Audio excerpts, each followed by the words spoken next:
Okay. All right. Just calming things down a bit. Deep breath. Cleansing in and out. Okay. I think we are ready to begin. Hello, everyone. Welcome to Awesome Hardware. This is a live show. We stream to Twitch. We stream to YouTube. It's very professional. Never interrupted.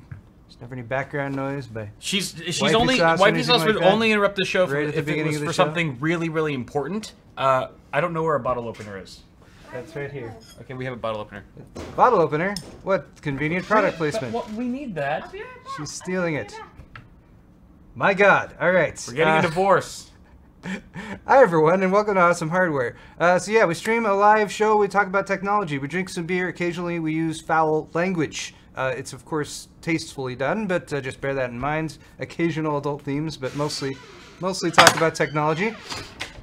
Beyond that, we're streaming the first half of this episode, which is 131, to my channel, Paul's Hardware. In about an hour, we'll switch over to Kyle's channel. That link to that video is in this video's description, as well as links to all of the various topics that we're going to talk about today. First topic, selling stuff. If you'd like to help support our channels and the content that we make, and also get yourself some swiggy swag, check out our stores. We have keycaps now. Paul'sHardware.net. Check out keycaps. Nice. I need to get my hands on these. These just came in. Nice. You got the Paul's Hardware thumbscrew logo right there on the keycap. Beautiful. I recommend buying 108 of them and replacing every single key on your keyboard. That's a good idea. Not that they would fit. They're standard cherry. Work with standard cherry keys. Do you have like a set, like a combo set that they could get a discount if they buy like it's that many? so new. It's so new right now, Kyle, that we have not even contemplated anything remotely close to that. Beyond that, though, shorts, mugs, and pint glasses. That'd be a really small space bar, too. I've got a sale on some hoodies. There's only a few of these hoodies left over that are on sale, by the way, guys. So if you need something to keep you warm for the winter, check them out. Kyle's store is bitwit.tech/store. Yep. Anything new, Kyle? Anything like keycaps? No, I don't have any cool keycaps, Paul. Cool keycaps, but now I feel like, you know, as always, I have to step up my game. You do got a sale on the add Crystal some RGB friggin' keycaps to the store with my logo. Light up. Crystal RGB still on sale. Well, you know, I almost, you know, dove in on the fidget spinner thing when you had them. Yeah. Yeah. But you know what? I'm kind of glad I left it to you. The fad is over. But see, I struck when the iron was hot. Yeah. Like I never like there were a lot of those. I was only planning to buy one batch and just sell out of them almost immediately because I knew like it was trending at the moment. I mean, your profit margin was so ridiculous on those anyway, right? it was kind of ridiculous. It just didn't matter. It was kind of ridiculous. They were like you know, like 5 cents each. No, I'm just kidding. I don't know how much they were. Exactly. I don't remember, but they were probably like not a lot. I don't know how. But people were happy with them. Yeah, people were happy. All right. Quick shout out to Sel for being our mod and being awesome. Thank you, Sel, for being Sel. here. Wifey Sauce is also, I believe, in there modding. Thanks, Wifey. She's also drinking a beer with us. Speaking of beer, cheers. Cheers. Thanks to all you guys for being here. Drinking some Sierra Nevada right now, some pale ale. Holiday Haze IPA. It's quite tasty. In a moment, we're going to move on to this. This is from a fan. Sent in by a fan. Yes. We opened this on mail time. If you want to send us stuff, P.O. Box is down in the description. This is Frame. Summer Pale. Proudly crafted, humbly offered. It's from Hood River, Oregon. Oregon, yeah. Oregon. And you're supposed to enjoy it 40 to 45 degrees Fahrenheit. Are we meeting that? 40 to 45? Summer Pale's brilliant blonde color doesn't help you enjoy summer. Oh shit, we can't drink it, Paul. No, wait, that's humidity. Its aromas of peaches, citrus, and strawberries, with notes of nectarines, grapefruit, spice, and oats. Surely will. I'm measuring the ambient, not the beer. Sorry. It's saying if the color doesn't help you enjoy summer, all of the aromas of summer will. And we're not even. Of course, we're drinking this right as winter comes, but it's all right. We must fight the winter. I can enjoy beer at all seasons. All right, our first segment for today's show is NETWATCH. And like Baywatch, but less I'm doing sexy. this at the beginning of the show when we've only just started drinking. I'm excited about that because I can hopefully discuss this subject with some degree of fluency. First off, if you aren't familiar with net neutrality, it's the basic concept that all of the data that's transferred over the internet should be treated equally, and your internet service provider, whoever you pay for your connection to the internet, be it Comcast or Verizon or whatever else, shouldn't be able to treat traffic from one website differently than traffic from another website. It's a pretty basic concept. Right now, the FCC is pretty much poised to strike down the current framework that upholds the FCC's ability to enforce net neutrality. And December 14th, they're actually probably going to vote to get rid of it. Now, there's a big hubbub, of course, going on the internet about that, because people like net neutrality, they want to keep it.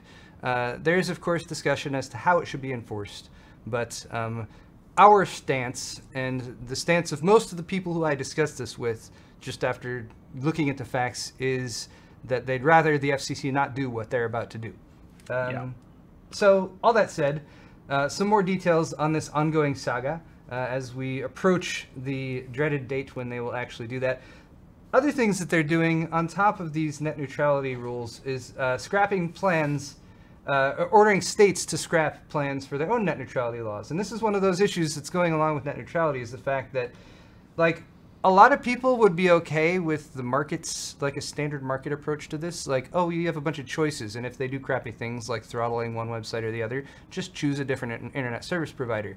The problem with over 50% of Americans is you only have one choice. Yep. You can't switch. So if they start screwing you around, you really have nothing. There's nothing that you're able to do, which is why... That's why the customer service is so shit. It's why the customer service sucks. It's why internet service providers are largely the most hated companies in the United States. And when you see the FCC going along with what internet service providers have been doing when it comes to actually going against the introduction of competitions, that's what this is.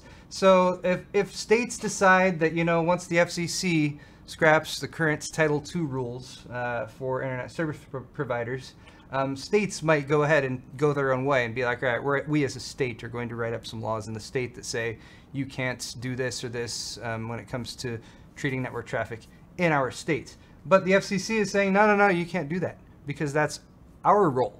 Our role as the FCC, because the internet is nationwide, is to enforce this type of thing. Therefore, you can't do that.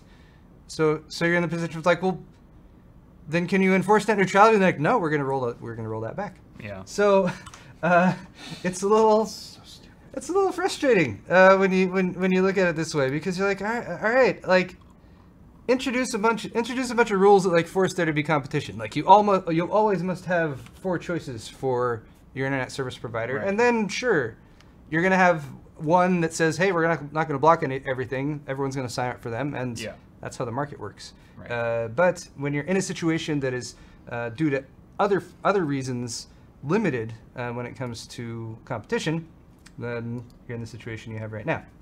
This is, according to the article from ARS Technica, a victory for broadband providers that asked for widespread preemption of state laws.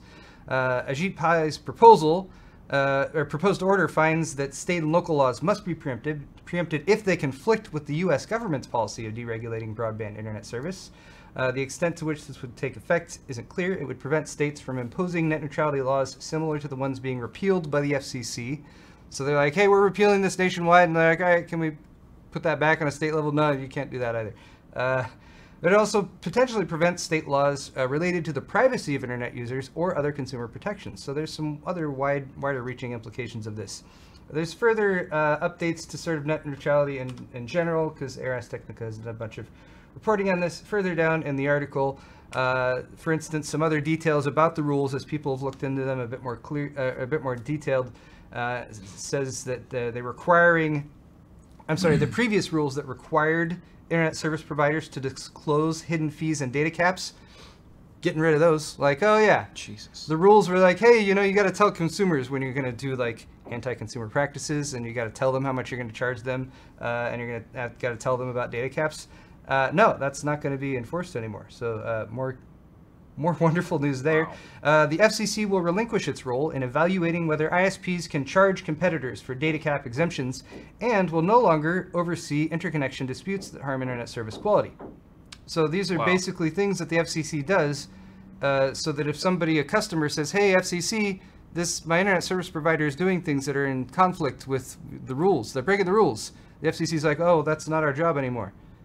So they're basically pushing this move to sort of create a hands-off environment. You got to contact the FTC or something. You got to go to a different government FCC agency. is completely hands-off, and the ISPs can just run around and do whatever the fuck they want. Yes.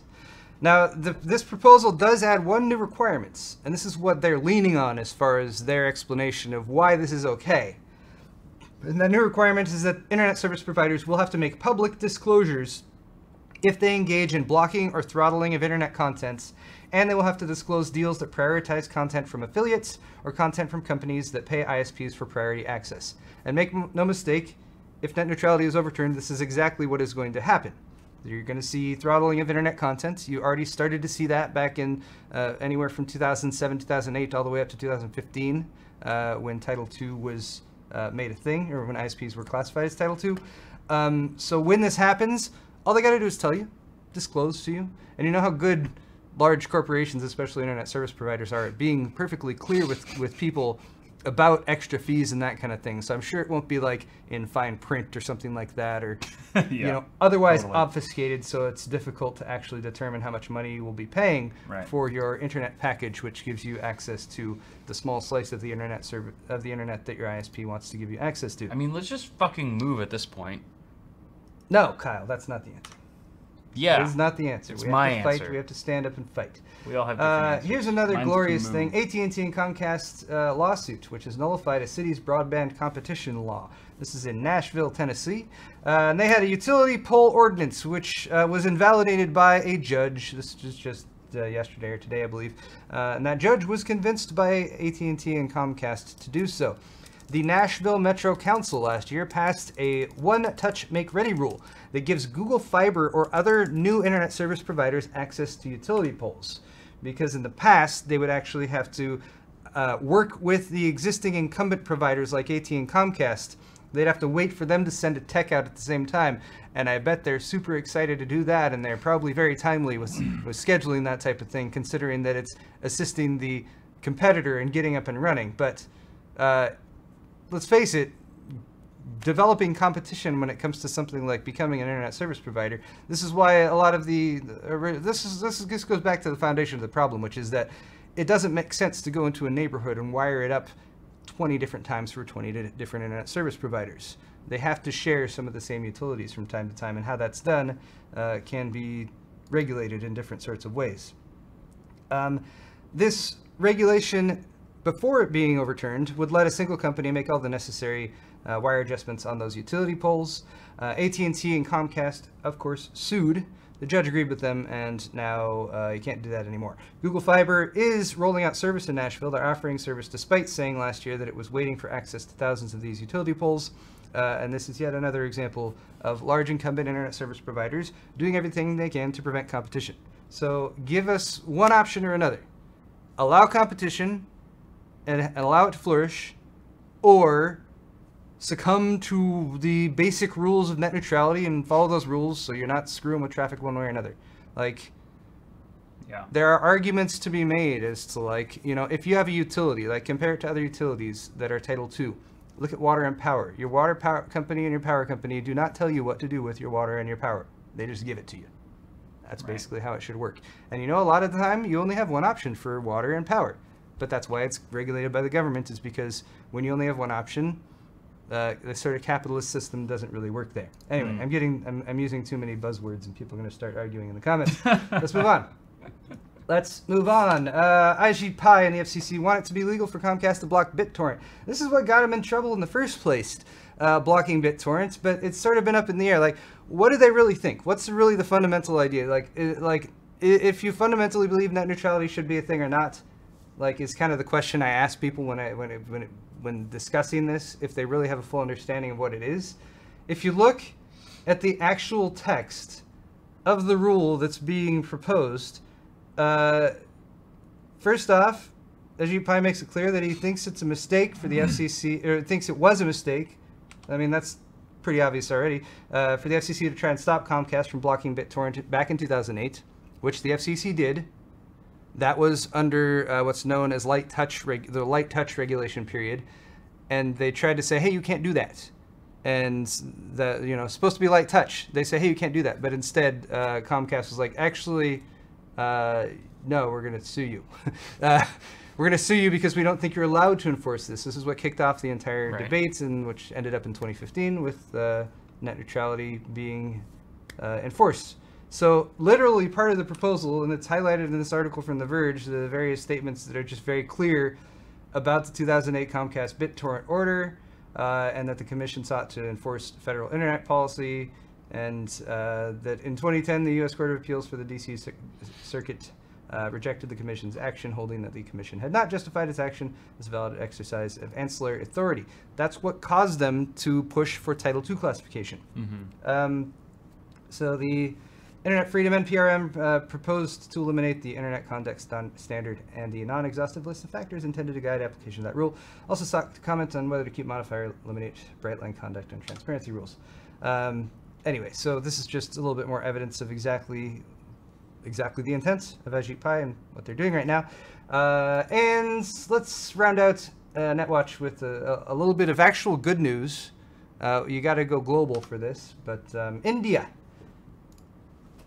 has net neutrality? Well, they're working on it. They're pushing towards it.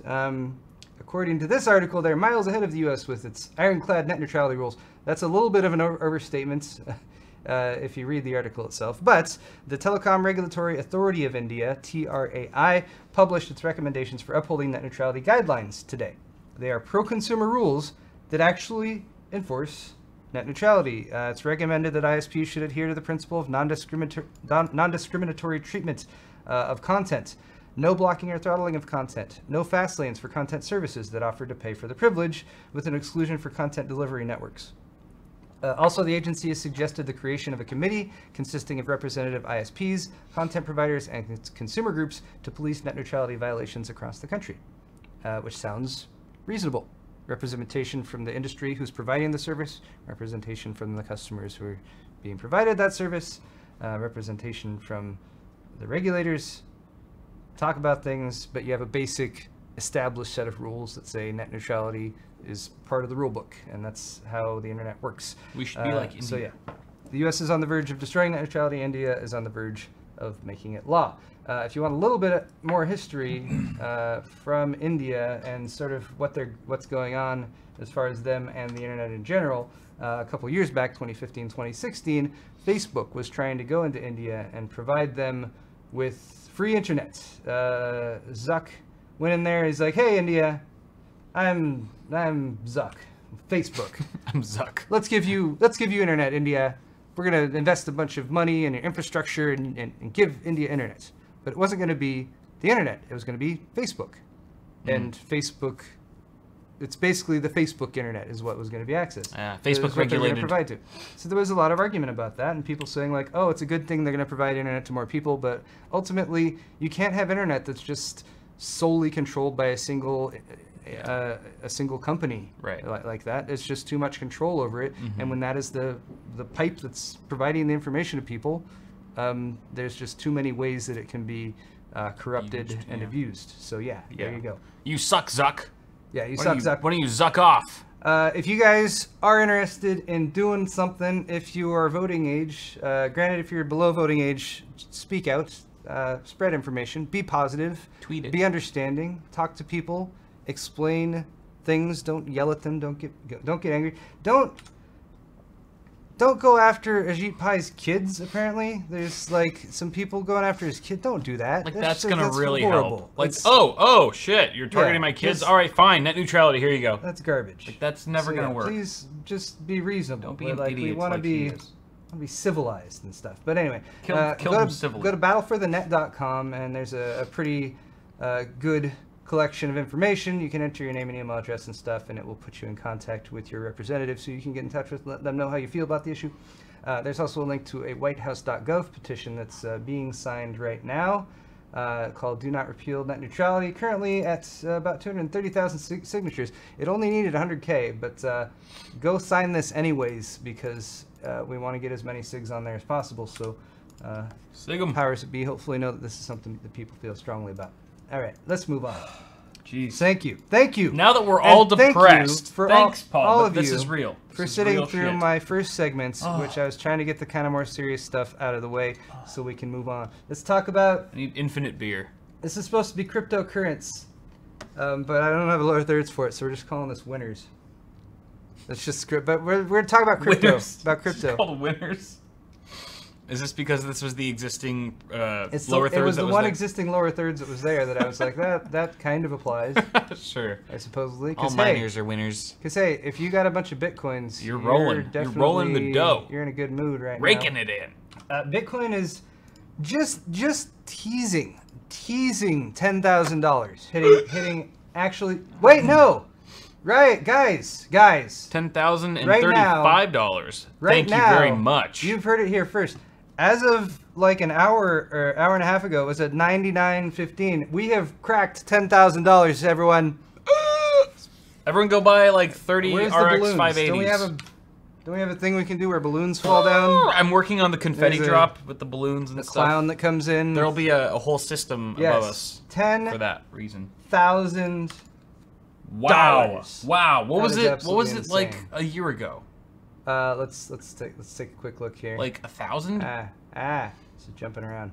But see, from my understanding, the more people who are mining, the harder it is to actually gain market share of Bitcoin. So is that right? was. Sorry, no. What are you saying? I was saying like the way that the system works is the more people who are mining, the more difficult it is to actually mine more coin.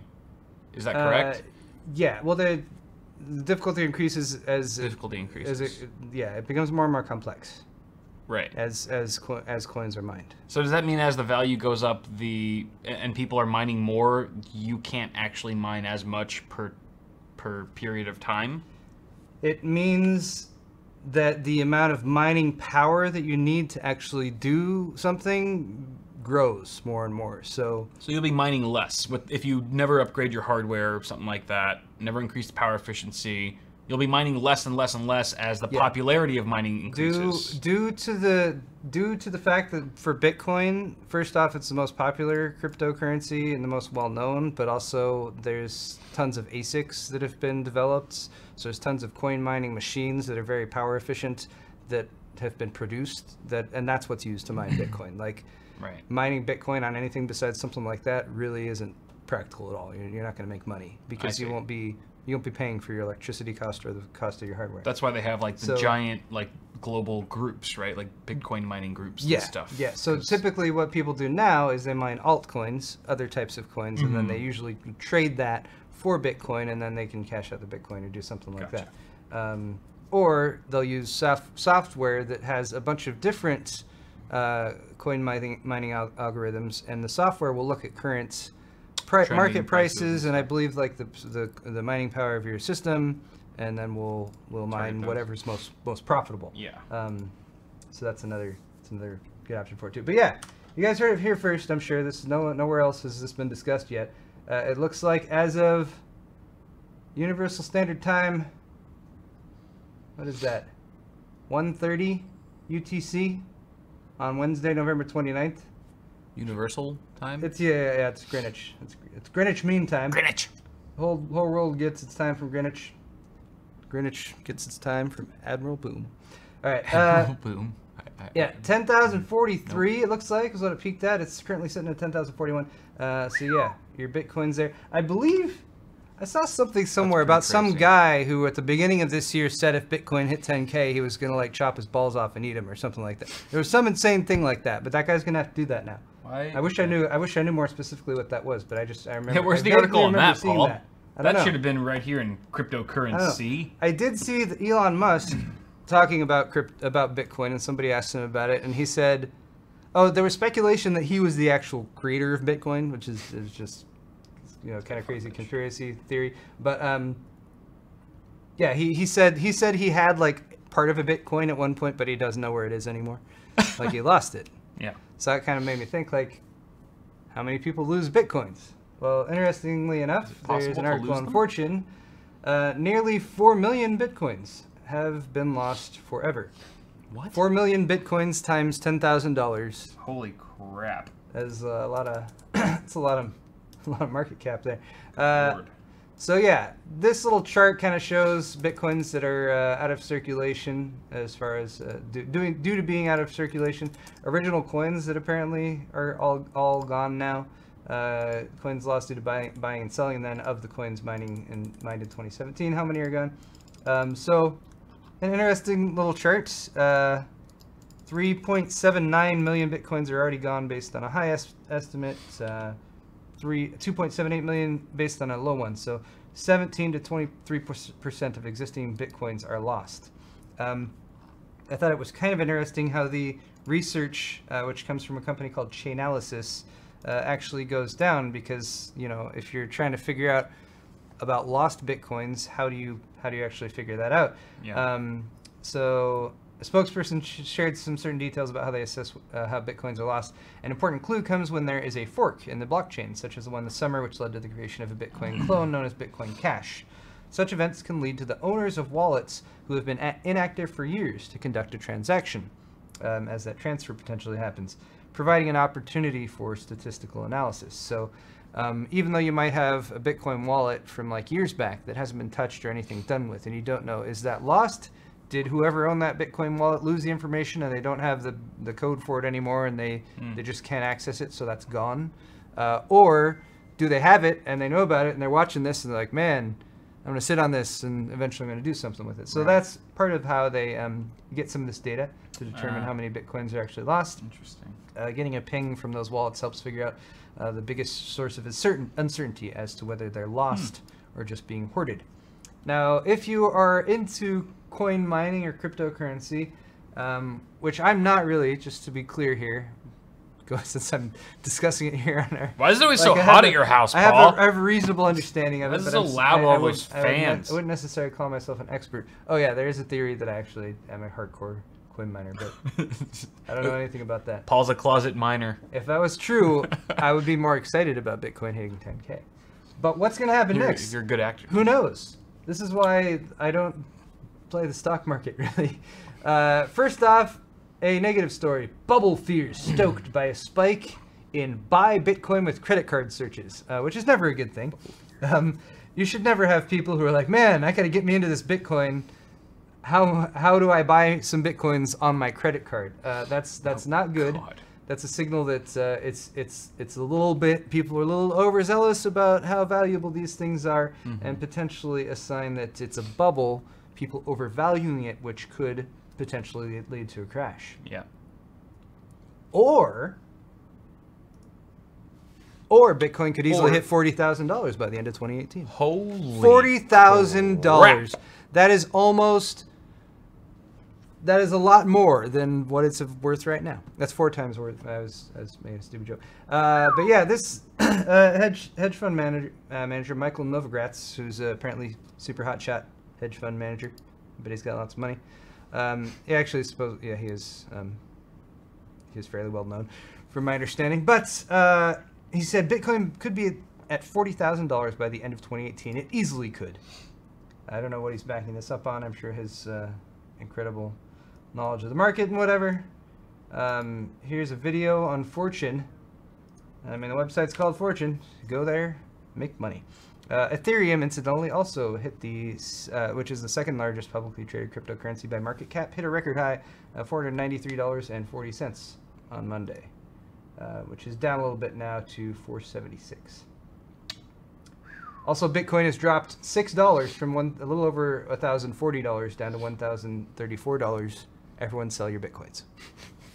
Okay. Let's move on.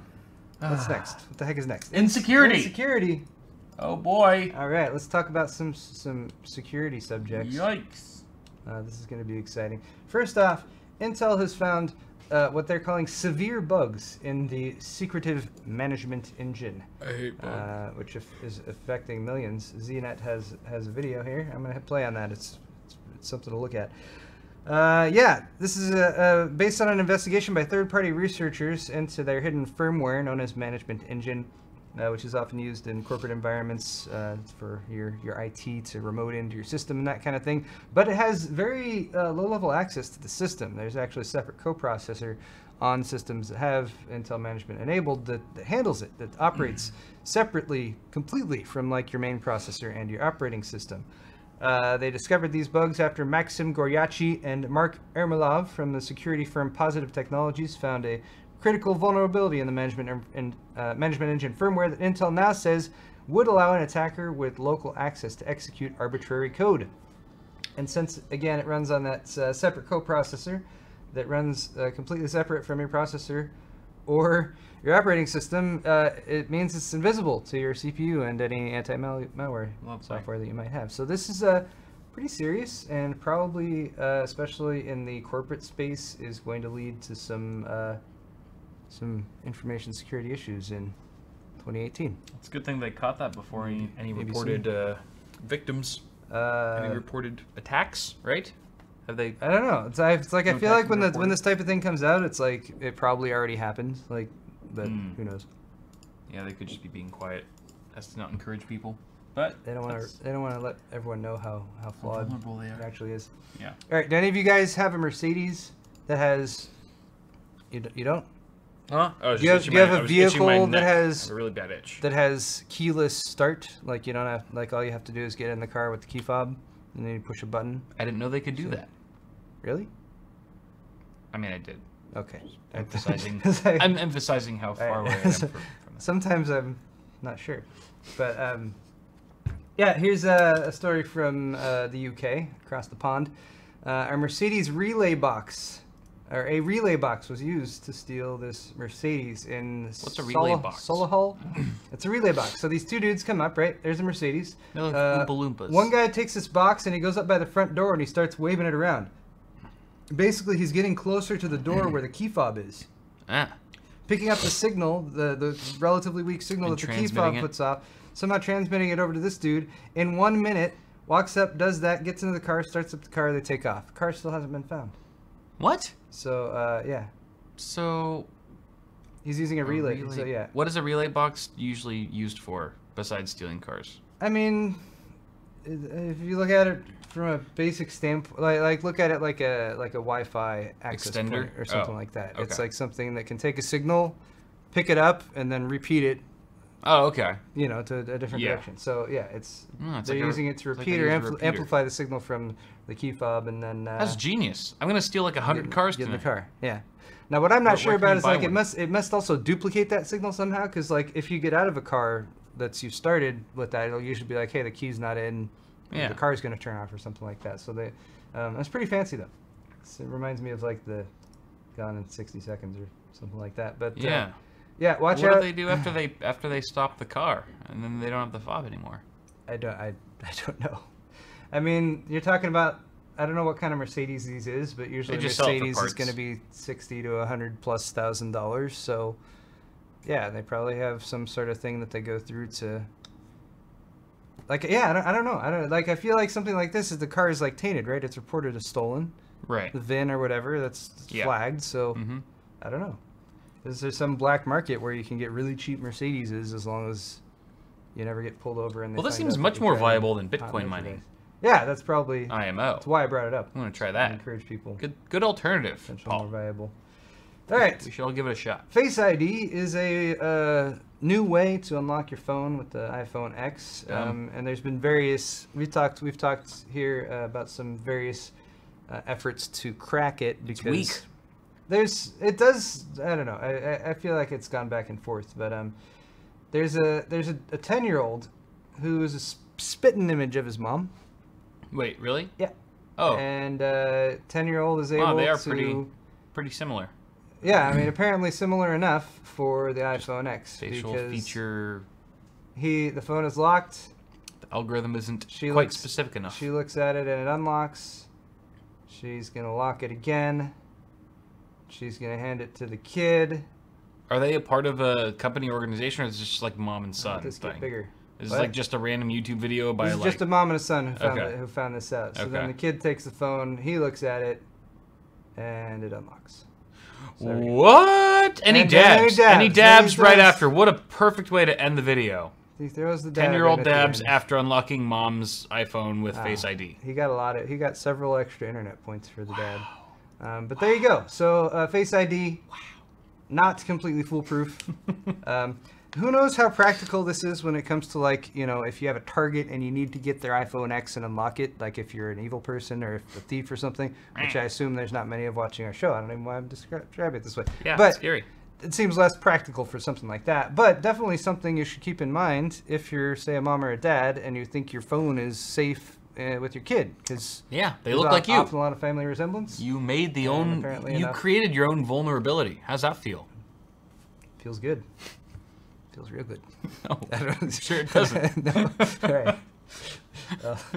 Let's lock him up and throw him in a closet. Felt good for a minute. All right, we're plowing through it today. I feel like we started a little bit late, so I'm trying to just doing great. Just one after. It's only 9:15. Hitting you guys with the information fire hose. It's 9:15. Wow. Look into my got late. Wrong clock. All right, so we got just some standard tech news here. Yes, no moving Bitcoins, on to the regular news. Neutrality. All right, let's talk about some PC stuff. There's still exciting stuff to discuss here.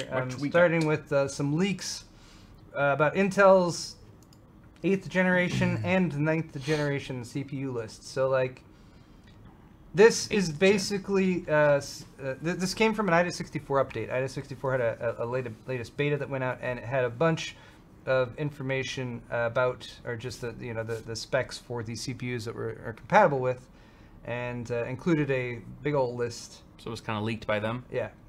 In the notes, actually, in the reference notes. Okay. Of all these Intel CPUs. So, yeah, a number of them were announced. They're expected to launch in early 2018. There's a Core i3, Core i5, and Core i7 CPUs listed, as well as a Core i9 8950HK. 8950HK. Where is that? HK. I don't see that here. That's 2 letters at the end of the SKU. It's silly. Anyway, it's not on the list. Mobile?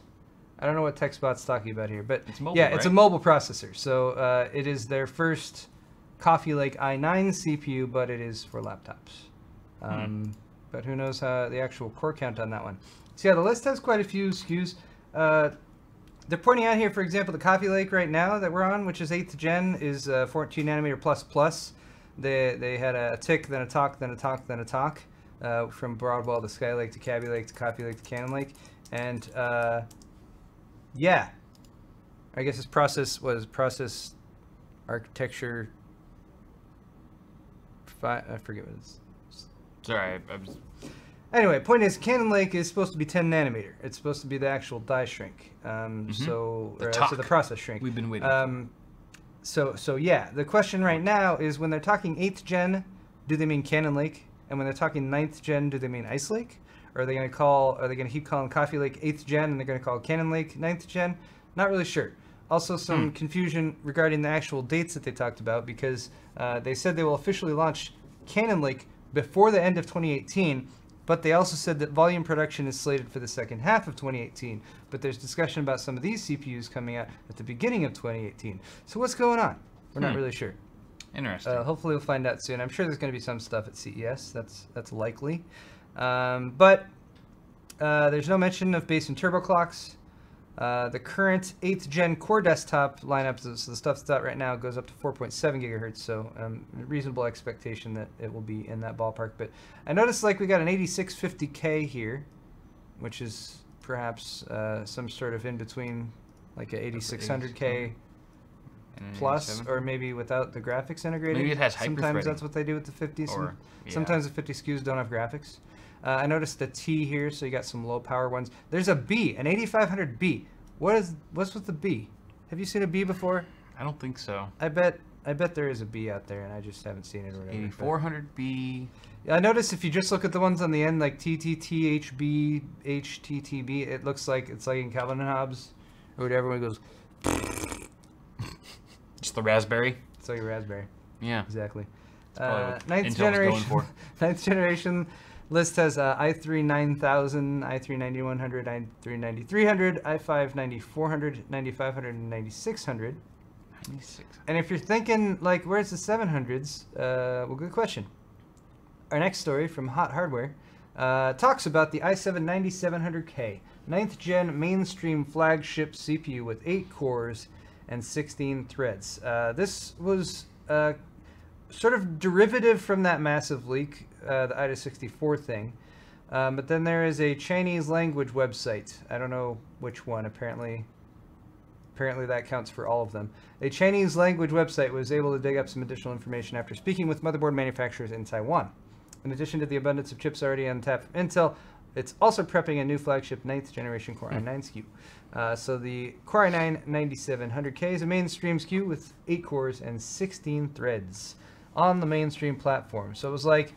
I wonder where they got the idea to make a mainstream 8-core 16-thread chip. It took Intel how many years to go from quad-core? Like, when did they... Well, even from, like, dual-core to quad-core. And how long did they have quad-cores? Quad-core was, like, 2007? Or 2008?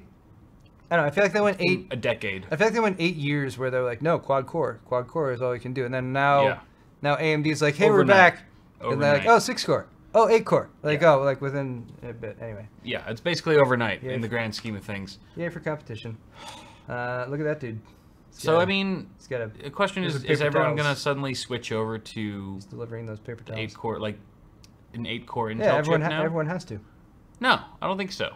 I mean, it's probably going to have better single-core performance, single-threaded performance than Ryzen. Well, so here's the question. Going back to that chart, it's still not clear if it's going to be 10 nanometer. Right. And if it does shrink to 10 nanometer, like there's, I don't know, there's all these questions there, like heat dissipation can be an issue when it comes to process shrink like that. So, yeah, it's difficult to speculate too far, but it is a jump that they've been leading up to for a while, going from 14 to 10. So I think that could potentially, that plus the kick in the pants from AMD, I don't know, it could be fun to see what they're able to do if it is 10 nanometer, 8 cores. Because 10 nanometer would definitely make it a bit more power efficient, which would also make the chips run cooler. And I feel like even though right now, like a 6-core, Coffee Lake CPU is technically faster and a better gaming chip than a Ryzen equivalent, at the same time it's going to run hotter, and you have to buy a better cooler to cool it because it's not as power efficient. Yeah, they clock higher, but that's just that's going to cause more heat issues. And then you're basically locked into buying a Z motherboard for X amount of money. That's going to be X amount more expensive than an equivalent B350 board, where AMD offers cheaper boards that also support overclocking, and they have lower SKUs that support SMT and stuff. So it's interesting to see them go in kind of different directions. You know what I mean? It's going to be interesting to see what the market prioritizes or what they really want. Do they want the faster chip but are willing to spend more for the motherboard and overclocking ability and cooling, or are they going to go for a little bit maybe less performance but overall a cheaper experience and better performance per watt, I would say. And then we've got Ryzen 2 on the horizon. There's a lot of unanswered questions, but I don't feel like pure power is enough anymore. Like, just having the pure speed is no longer enough to sway the consumers one way or another. There's so many other factors that AMD is hitting so hard, and they're crushing Intel over, even though Intel has the better chip, or the faster chip, I should say. There's also someone doing things above us right now. It's very distracting. But and then yields is another thing. Like, is Intel going to try to rush the 9th gen launch just like they did with Coffee Lake, and then all of a sudden you're not going to have any supply to meet your demand, and then that's going to increase the MSRP is going to go way up through the roof, and no one's going to be able to buy them anyway, or won't be willing to pay out the ass for a 9th gen chip. So yeah, truly there are many variables to consider when it comes, but I think, all things considered, I'm happy that 2018, it looks like, after like the craziness that was in 2017, it looks crazy. It looks like both AMD and Intel are sort of regrouping and winding up to like launch more products in 2018 and like sort of reamp up the competitiveness. Like you said, Zen 2, we're expecting a follow-up there, and but I think if Intel can take a 10 nanometer 8-core, 16-thread, little LGA 1151 CPU and make it reasonably power efficient and have frequencies that are in the same range they're getting with Coffee Lake right now, I think they'll sell a lot of those, because I think, especially for gaming and mixed-use systems, I think that'll be a popular option. But yeah, we'll see what the next year has in store. Should be fun. All right. So the next story, I don't have many notes on, but I wanted to mention briefly. It's a strange situation going on right now, with YouTube, because on the one hand you have the adpocalypse thing going on, or adpocalypse 2.0, with people getting their videos, perfectly legitimate, completely family-friendly and non-offensive videos that it get flagged for limited ads. They're flagged as not family-friendly. There's a ton of tech people who we talk to who have been having that happen all the time. Hardware Unboxed, among others. Salazar Studio. Or is it Science Studio now? Science Studio. I went back to Science Studio. Joker Productions, I believe, has had several of those happen to him as well. So really crappy thing, especially for anyone who's kind of trying to make a living on the YouTube, or anyone who's just investing a lot of time. Yeah. It sucks to have, even when you're getting started, it sucks to have even that little bit of feedback and a little bit of cash back for your efforts to suddenly just be gone. And then you have the option of like, all right, do I just shut my video off? Yeah. Or do I just leave it and get whatever trickle comes through there? Right. Yeah, so anyway, point being, right now there's all of these weird videos going on that are aimed at children, and YouTube is apparently trying to crack down on them. And brands have actually been pulling their ads. Confectionery maker Mondelez, Little Mars, and other consumer goods producers have pulled advertising from YouTube after Britain's Times newspaper found the video sharing site was showing clips of scantily clad children alongside ads of major brands. Wait, what's the name of the site? YouTube. Oh, sorry. Okay. Okay. Yeah. Wait, so YouTube was showing. Okay. Yes. So it's really weird. I thought there was another site involved. I've only just barely glanced at some stories talking about this, but they're really creepy. Some of them are like poorly done animations, but kids. It's kids content. But it's all just super messed up, and some of it's borderline pedophile type garbage, and but apparently there's some of them that just managed to slip through the cracks. And if you can get onto the suggested feed for little kids who are just watching video after video and can't distinguish one video here with Peppa Pig in it from the follow-up one that's just some crazy bad thing, that's pretty messed up. So I wanted to briefly mention it. When I first put this article in, I was planning on doing a little bit more research into it, but all of the other stuff I talked about today took up a little bit more of my time. But it is also a weird contrast to see that there are just effed up channels doing this kind of thing that somehow do have monetized videos that are getting that kinds of views, when at the same time you have the nonsense going on with the limited ad videos happening to people who have consistently been making content that is in no way offensive to advertisers or anything like that. So it's pretty messed up. But we'll see how YouTube goes forward as far as dealing with this, and maybe bring you guys an update further down the line. All right, last story here. For any of you guys who use cell phones and hate the battery life, Samsung potentially has a fancy new upgrade, a new thing they've been working on here, using graphene in batteries to charge 5 times faster. So it's described as a graphene ball, and the article kind of describes it. And I wasn't really sure whether they're talking about tiny little graphene balls that make a coating, or whether it's one ball of graphene that the battery's inside. I don't know. But is graphene related to graphite? No. Oh. I mean, they're both made of atoms. The report was published by Nature. It says that Samsung's Advanced Institute of Technology has been working with graphene to both increase battery capacity and drastically reduce recharge times. They used the material to create a graphene ball, a special coating that's used inside a typical lithium-ion battery. So it's what's the ball have to do with it? Why is it specifically ball-shaped? This is where I'm confused. This is my confusion. Awesome.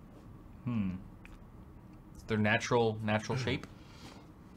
I guess they just come in balls. Samsung's got a lot of balls doing what they're doing, I think.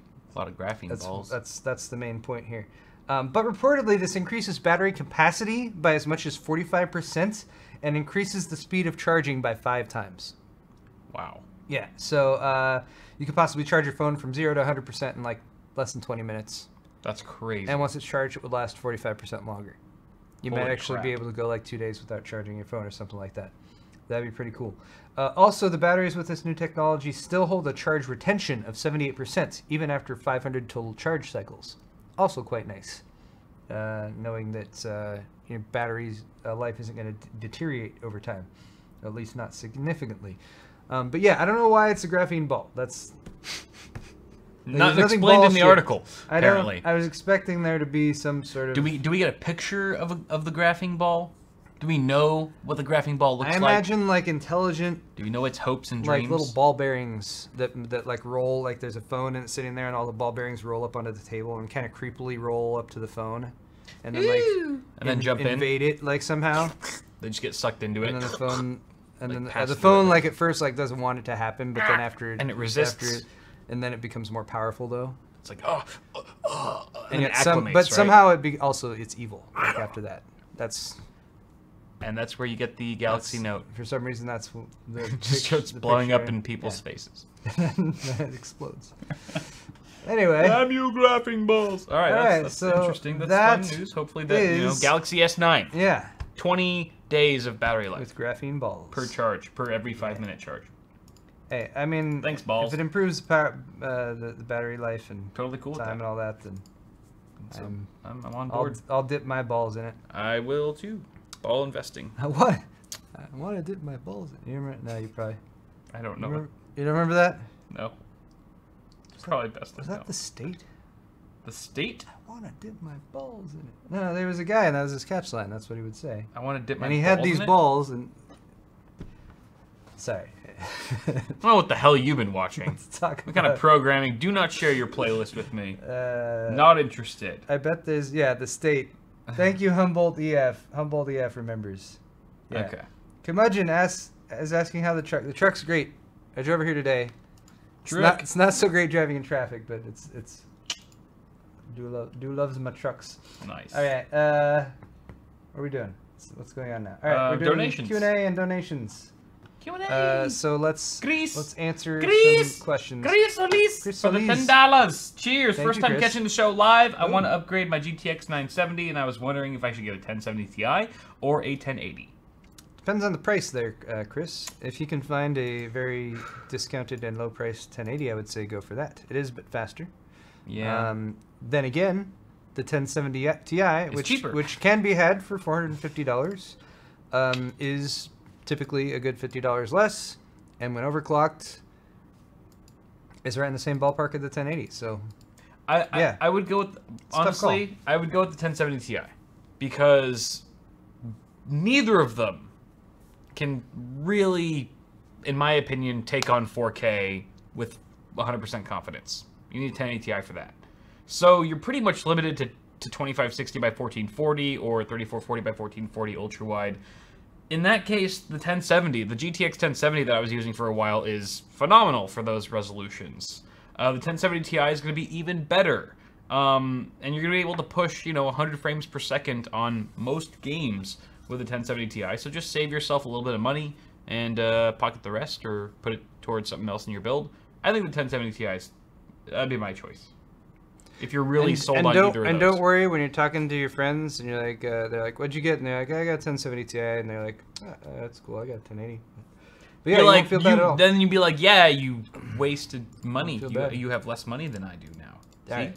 Thank you, Chris. Thanks, Scott. Scott Dilbick, $6.66. Woo! You guys have good Thanksgiving? Yeah. Should I get PUBG, Battlefront 2, or Call of Duty World War 2? Did you have a good Thanksgiving? I did. I did too. I had good food. I ate lots of food. It was delicious. I had like 2 Thanksgivings. I made a pie, and that was good too. I ate a pie somebody else made. It was delicious. Yeah, Scott, PUBG, I think. PUBG. I mean, PUBG. It's a lot of fun. Don't get Battlefront 2. It's a lot of fun. Don't get Battlefront 2. Don't get Call of Duty. Yeah. These are just my opinions. Of those, I would just get PUBG. I mean, Battlefront 2 definitely not just a statement to EA because they effed it all up, and we're mad at them. Like there should have been a fun, exciting Star Wars game to play, and EA was just like, no, we want to shit on it. So yeah, don't get that. PUBG is the least amount of money for the most amount of fun. It's a lot of fun. It's very replayable. Like you can replay it. I mean, it better be. It's way more team-based than any of those games. I don't care. Call of Duty, Battlefront 2, yeah, you're on a team, but are you really? Are you really? You're really just a bunch of faceless dudes running out there on your own, hoping to get the most kills. You're competing against each other. Yep. Whereas in a game like PUBG, you're actually talking to friends. You're competing against other groups of fuckers, and it's a blast. All fucking. Find a group of like 3 or 4 dudes, get PUBG. It's totally worth it. Jujubes, $10. Jujubes. Hello, been a while. Building my dad a slim mini Ryzen build while watching your show right now. Oh, cool. Total price $420. Blaze it. Oh, that's From nice. Black Friday shopping. Woot! That is a great price point. That's a great price. I'm sure you snagged some pretty hot deals on Black Friday, so congratulations for that. Sounds like a Ryzen 3 build. I'm sure your dad is going to be super happy. Yeah, it's definitely going to be Ryzen 3. I did a $500 Ryzen 3 build for Black Friday myself. You can go ahead and check that out. Shameless plug. But I hope. I wonder what case you're using. A slim mini Ryzen build. There's a few options. Yeah, definitely a few options there. But doesn't seem like there's any question attached to here, so I'll just say congrats. Congrats. And good luck. Panda Commanda, $5 says, I rebuilt my custom loop in a case with better airflow. Same hardware, no overclock, running 10 to 15 degrees hotter. Any clue as to why that might be happening? My guess would be, if it's a custom loop, that you probably have something going on when it comes to the pressure between your blocks. I'm guessing you're talking about CPU here, but maybe GPU as well.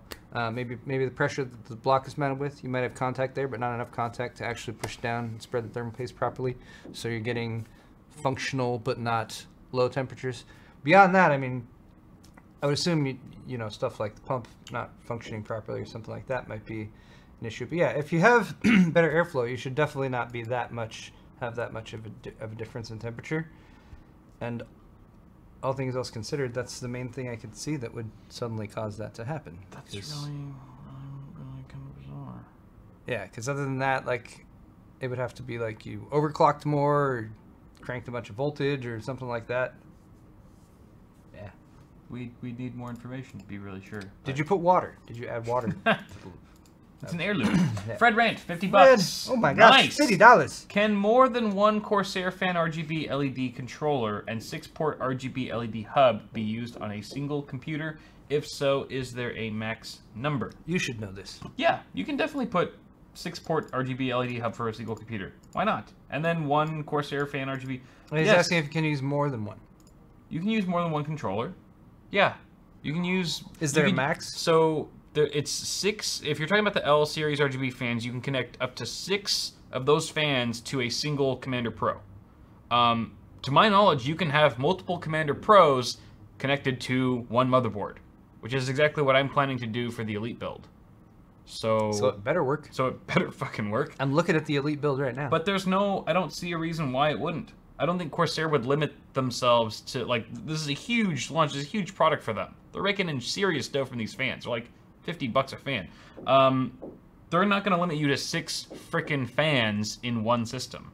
They understand that people have radiators to cool, bro, with like push-pull configurations. You can definitely fit in more than one controller in there to support 12, Fred, 18. my guess would be that there is some sort of maximum to that based on what the software is capable of, that or that kind of thing. We don't know that though. Yeah. But Corsair would. I would hit them up on Twitter perhaps or something like that and see if they can give you an answer. If you're really looking to like do some crazy maxed out thing or like plug those in and have other stuff connected to it externally or something like that. Mm-hmm. People like to do that kind of thing. You can wait to see what pops up in my part 3 video of the Elite build and see what happens there. Davey Chow! Davey! For the $5! Wow. Would you like your $5 pound? I give it to you every week. $5. Every week I give you the $5 because I have an important thing to say. I have a very, very important thing to ask you. I have a grandfather. No, I apologize. A grandfather unlimited plan. Oh, he's grandfathered into the plan with the Verizon. Okay, not sure if they actually throttle me or not, but I abused the hair out of it with my seed box. What the fuck's a seed box? I don't know. I mean, I've seen that term before. A lot of Asian I don't know off dudes the in top of my head. It probably means he's got something tethered to the phone. I don't know. Pulling stuff off of it with his unlimited plan. But yeah, I'm pretty sure they do throttle you at a certain point. some of the ISPs have it listed. They'll say like, hey, you have unlimited, but if you use more than 30 gigs in a month, then, you know, we'll start to cut you off. Yeah, Typically, I wouldn't be surprised they do that, and they set it at a point where very, very specifically only the people who are like abusing it are going to be affected. Like if you have something connected to it that's just constantly downloading in a fashion that most people wouldn't typically use their phone for. Right. So yeah, they're probably throttling you somehow, but you know, you gotta take advantage of that grandfathered plan. Don't let them talk you out of that. They're trying to talk everyone out of those. Stay strong, baby. Jacoby. Jacob. Jacoby, $6.66. No beer for me. Enjoying a gold mine sarsaparilla instead. Is that root beer? It sounds like root beer. Sarsaparilla. I don't know. Is this sarsaparilla a root beer? What? I don't know why I keep associating root beer with sarsaparilla. I think I've heard like sarsaparilla root beer before, but that could be something completely different. Sarsaparilla. We're not from whatever part of town you drink sarsaparilla in. But can you guys shout out my 1950X? It's a soft drink made from the Smilax ornata plant. Ah, Smilax. Sometimes what made the hell, Smilax? With artificial flavors. Not even sure. No.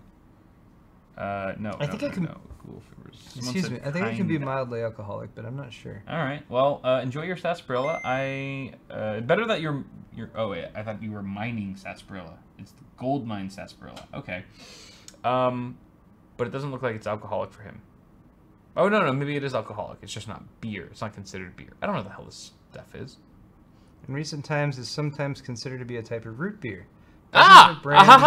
See? I wasn't crazy. Not really available in most countries. Many pubs and most major supermarket chains in the Philippines, Taiwan, Malaysia, and Australia stock sarsaparilla-flavored soft drinks. Yes, interesting. I mostly remember it from the Big Lebowski. Sarsaparilla? Yeah, it's like... What did he say? No.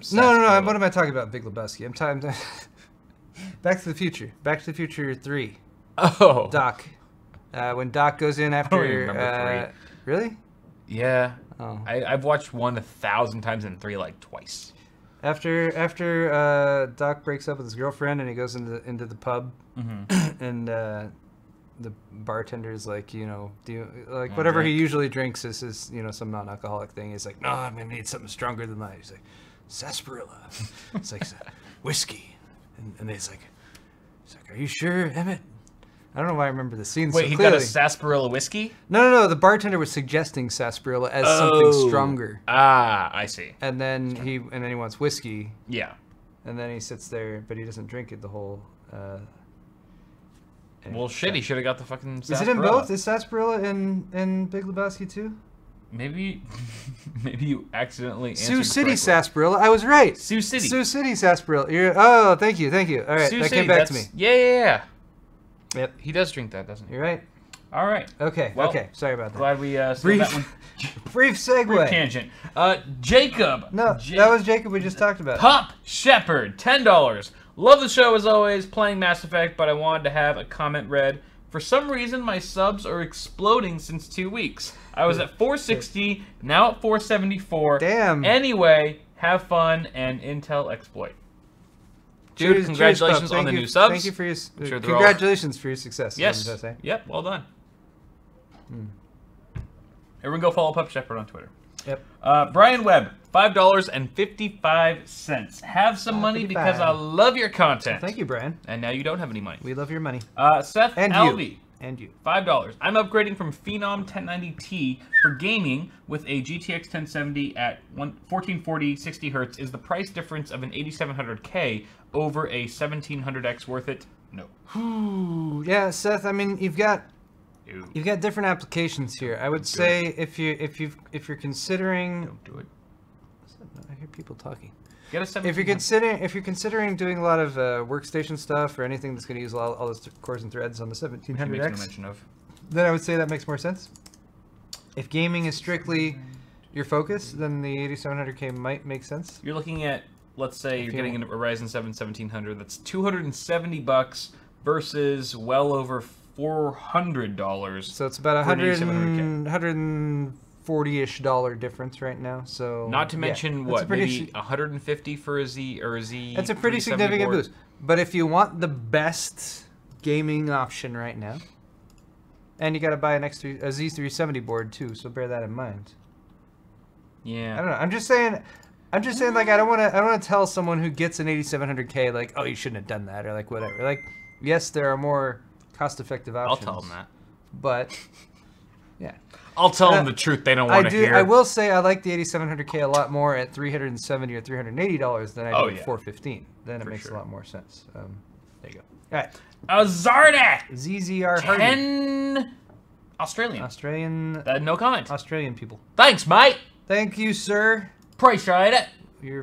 For your terrible Australian accent. Yeah, that was bad. I decided to offend you for your $10 donation. A lot worse. It's a lot crappier than your Vietnamese one. Yeah. Zachary, Hummel. I only got one. $25. Haven't forgot about y'all's shiner. Oh. Don't worry. November and December are a bit of a time crunch in the car business, and I haven't had time to send it all to y'all yet. No worries, Zachary. We will be waiting patiently for that shiner.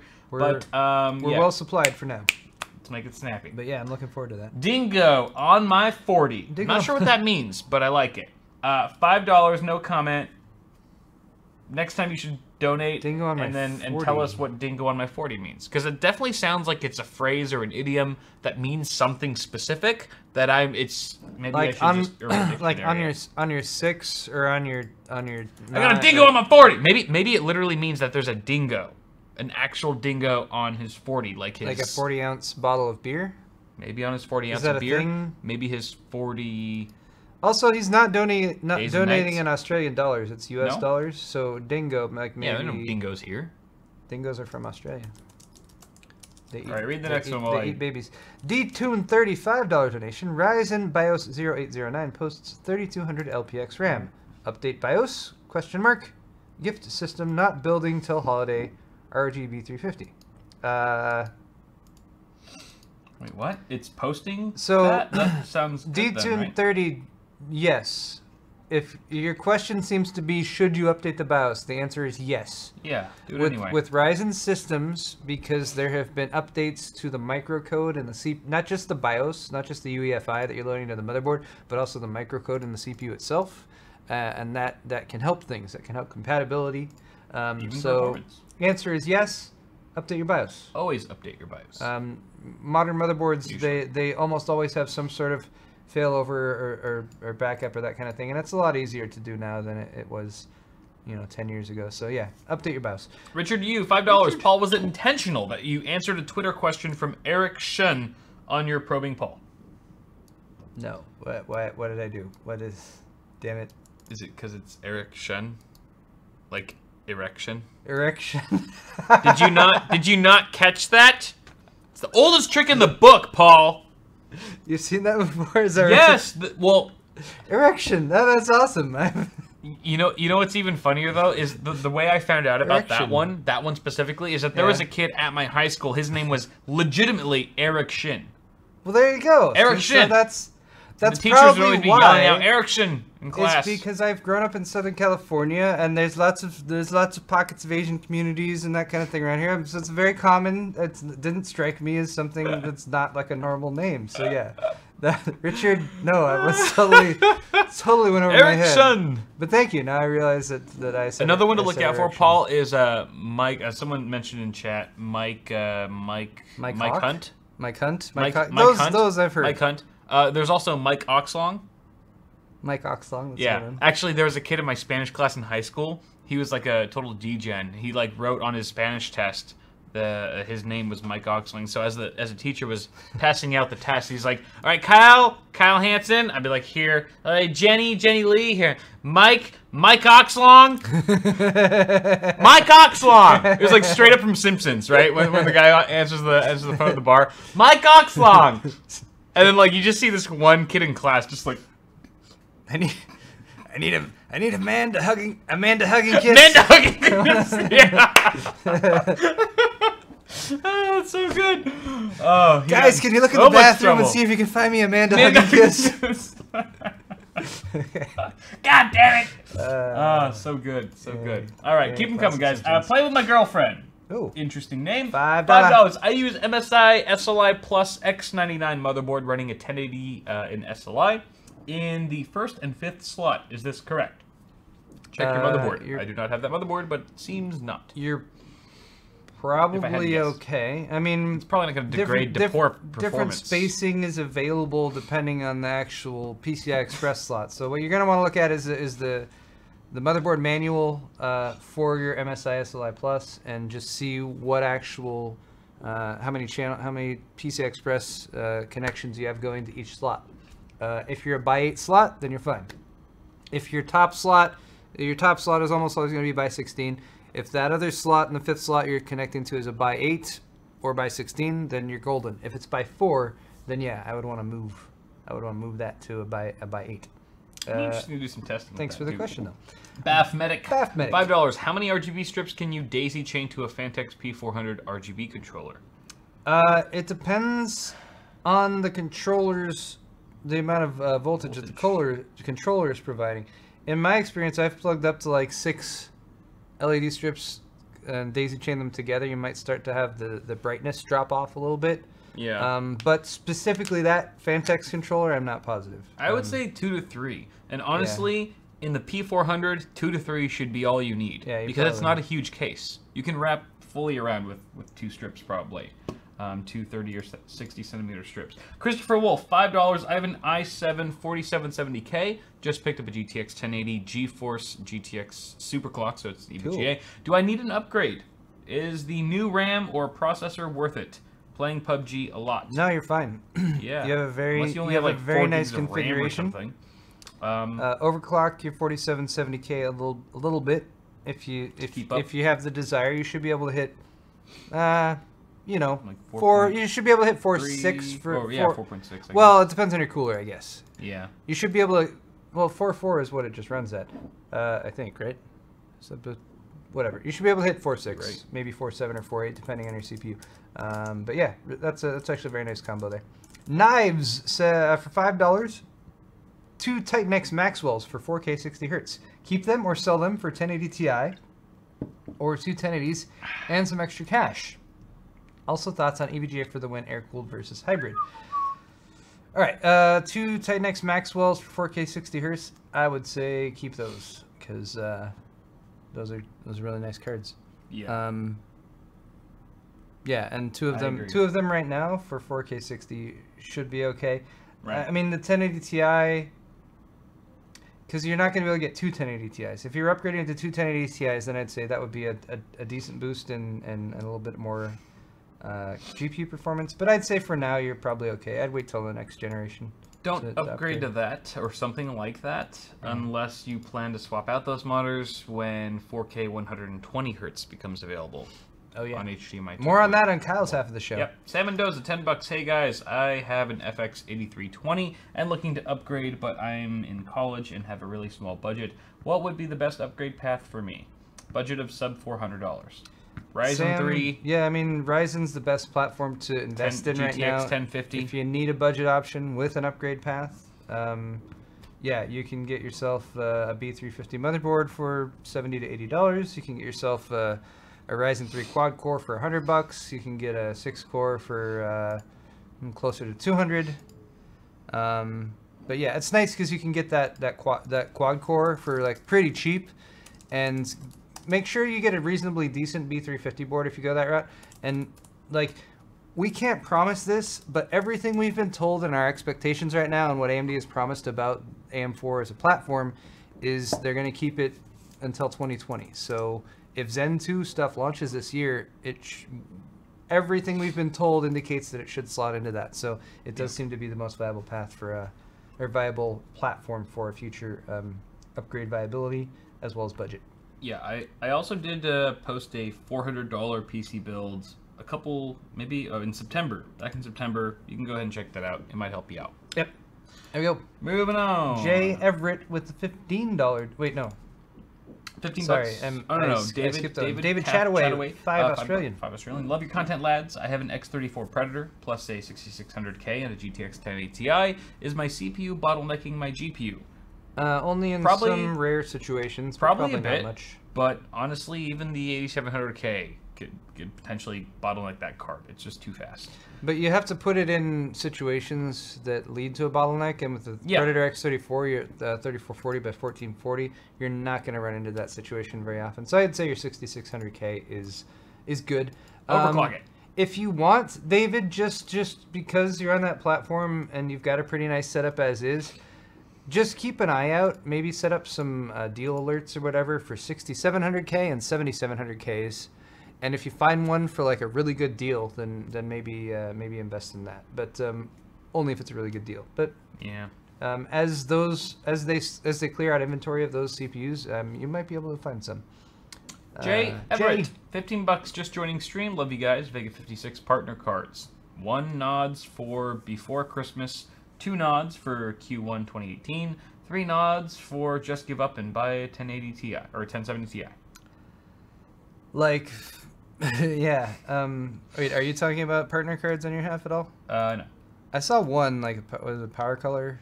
Power Color's got one. XFX has a couple, I think.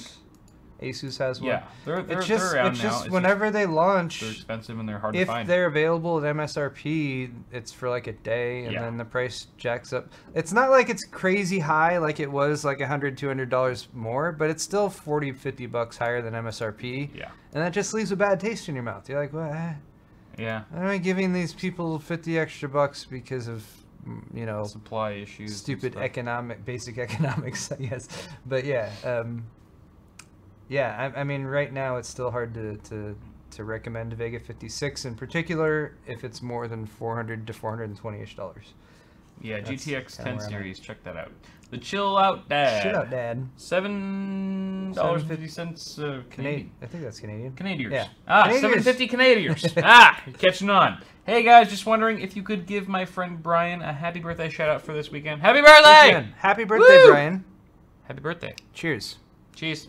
To your birthday. I'm going to drink more beer now because of your birthday. Love birthday drinking. Russell Purcell, $20. Need GPU thoughts for present to myself. I got an R7 1800X, an Aorus AX370K7, RM850X, G-Skill Flare X 2400, 16GB, other parts appropriate.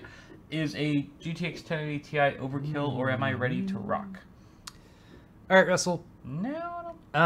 First off, yeah, I would say yes, a 1080 Ti would be perfectly appropriate for your system. Yeah. Second thing I would say, man, I didn't know they made Flare X kits that were 2400. But yeah, maybe consider faster memory. Yeah, definitely. At least 2933. I like my Ryzen systems to be running at 2933, if not 3200. You do get some nice boost in performance at that, and particularly in gaming. Remember that the frequency of your memory affects how the Infinity Fabric works. The Infinity Fabric ticks at the same speed as your memory, so increasing your memory speed is important there. So 1080 Ti, yes, I would consider swapping that Flare X kit for a 3000 or a 3200 kit if you can find something reasonably priced, because man, the memory prices suck right now. Yeah, they do. Post-apocalyptic. Peter Walker. Peter Walker. $5. New to both channels. Enjoy watching your builds. 2 favorite YouTubers now. Wow, thank you. Of course, obviously. Moving to Meshify case while watching stream. Keep it up, guys. Beautiful. Yeah, Meshify C is awesome. Yeah. It's a nice portable case. Been very happy with tons that. Tons of mesh, obviously, at the front. Very good airflow. Send us DKKK 50 dicks. 50 dicks. I forget what the DKK 50 dicks. It's the most valuable currency. Dicks. Worth upgrading to an 8700K. That's the Danish krona. Danish krona, same thing. Is it worth upgrading to an 8700K from a 3770K? I did take the chance on an Asus Strix Z370F motherboard quite cheaply on Black Friday already. Was like 35%. And then the comment gets cut off. But I think yes, that's a pretty good. That's a pretty good bump. I say yes because very nice bump from Ivy Bridge. You've already got your Z370 board, so that's not a question. Like sometimes it's like when someone's like, "Should I invest in Coffee Lake?" You always have to say, "All right, well, you're going to get a new Z370 board," and I guess there's a reasonable set of them available. But yeah, you've already got the board, so I'd say yeah. Do it. 8700K. Do it. You can probably sell that 37700K for a pretty penny too, because they're not in production anymore. Yeah, maybe. Sometimes they go. You can get some cash back for that. Yeah. All right, R. Clardy with the $10 donation. Ryzen 5. I want to read this one. Do it. Okay. Fire it off. Ryzen 5 1500X, ASRock X370. I wonder which one. 16 gigs of G-Skill 2x8, 3200 speed, and the GTX 1070 Ti. Decent build for workstation, running multiple VMs as well as light gaming. ESO. Yeah, I mean... yeah, that's pretty nice. I don't think you need an X370 board. Yeah, I would say your X370 might have been a little overkill, but I will say the X370 boards, if you're going to overclock, tend to be better at that. They tend to have a little bit higher end power delivery configurations on them. And your 1500X. If you're running multiple VRMs, or I'm sorry, multiple VMs, I would definitely keep the upgrade to like a 1700 in mind, because that would be a very nice boost there. Yeah. All in all, though, I think you have a very nice configuration. 3200 speed memory. Yeah, I think you're looking good. And yeah, keep an eye on R7 1700s. That'd be a nice upgrade for you. Indeed. Or hold out for Zen 2. Total Rage, $5 donation. This is the last one. Hey guys, having an issue where when I update my graphics drivers, my screen starts to flicker and eventually blue screens with the GTX 1080. Could be. Is it a beta? Is it a beta Wickle driver or something like that? Yeah, that's interesting. I would probably roll back to an older driver, the driver that you had before, to see if that problem persists. And if it does not, then I would just wait until a future driver comes out. Sometimes that also kind of seems like maybe a power issue. So I would double check your power supply. If you've got something that's a little bit on the lower end, or maybe it doesn't have quite the juice needed, or if it's a budget power supply, or maybe just even something as simple as if the connectors are seated all the way. I think that could be something that is causing issues. Guys, stop donating. Oh my God. Stop asking things. We need to end this half so we can go to Kyle's half. There will be more chance to donate to his. Actually, let's end this. Let's save these for your half. Okay, Sal, save the other ones for the other half.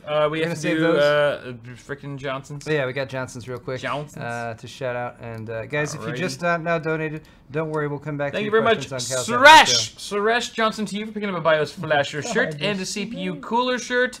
We've also got one from Michael. Thank you, Michael. What did you get? You got a CPU Cooler. Suresh is a Double Johnson. Double Johnson. Got the thumbscrew shirt and the bottle opener. John Kelly. John, Bitwit Words in a Circle pint glass. Thank you. Ooh. And Johnson for Ryan.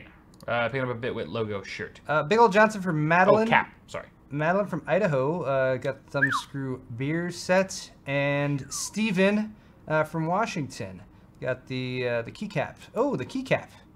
First keycap order. Thank you, Steven. KC. Wyatt, thank you. And Johnson to you for the thumbscrew decal purchase.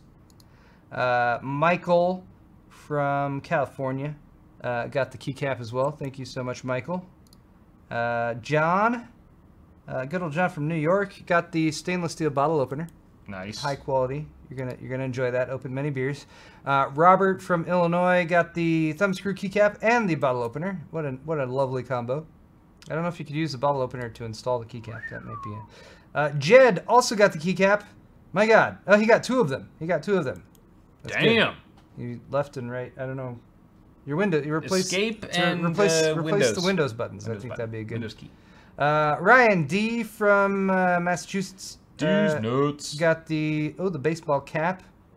Thank you so much. To save time, I'm going to pee now. That's a good idea. Yeah. It's a good idea. Bye. And last, Johnson from Mason. The gray logo polo. Oh, the polo shirt. The polo shirt. All right, guys, that's all for my half of the show. If you're watching live on Twitch, stay where you are, because we're just going to keep the stream going. If you're watching on YouTube, click the link in the video description. You can go over to Kyle's half, where I will have way less responsibility. It's going to be awesome. It'll be super fun. Thank you guys so much for watching. Hit that thumbs up button if you did enjoy this video, and we'll be back next week with more awesome hardware. I'm going to click that, and then I'm going to click this.